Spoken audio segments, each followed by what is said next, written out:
Hi there, welcome back to Simon Says. My name's Simon.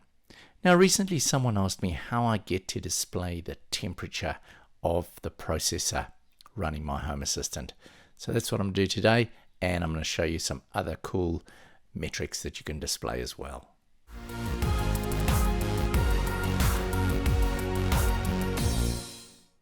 So here we go. We can see what I've done here is I've got 4 metrics coming through: the processing temperature, the disk use percentage, processor use, and the memory usage.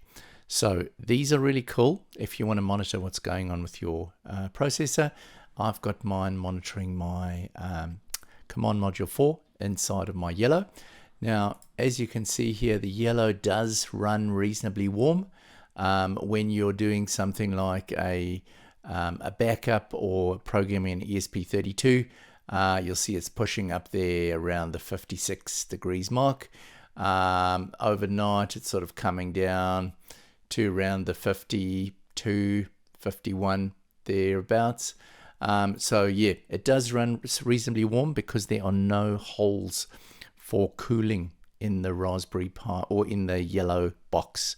So basically it's enclosed, so it's relying on the heat sink that is sitting on the Raspberry Pi to dissipate that heat, and obviously it doesn't get away very easily. But it seems to be quite happy.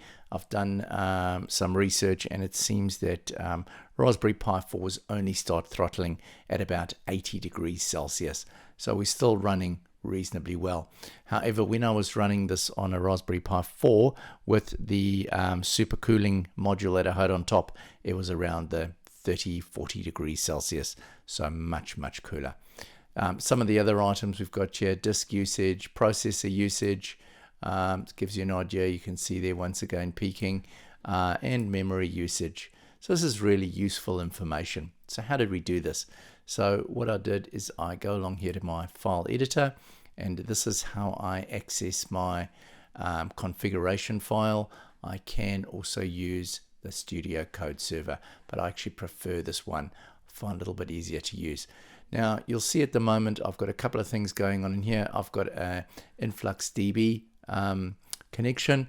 I've got a text-to-speech platform. I've got a and then I've got 2 types of sensors here. The one is for my my weather station, the Wonderground. I've got another video which shows you how that works. That's a hex integration. And then this is the one that we're talking about here. So it's installed as a sensor with a platform type system monitor, and then you just list all the resources that you want access to. So I will put I'll paste this code into the notes below this video. Feel free, just copy it out and put it into your YAML file, your Configuration.YAML file. Now, I know when I first set up my first Home Assistant instance, I was quite wary of going into the config file and updating stuff, worrying I'd break something. But the beauty about it is now if you try to restart Home Assistant and there's an issue, it will immediately tell you there's an issue, and then you can go and adjust it. So feel free, go into your config.yaml file, add this in. Once it's in there, you literally just go back to your dashboard and you'll be able to add these in as sensors. Easy as that. Thanks again. Have a great week. Bye for now.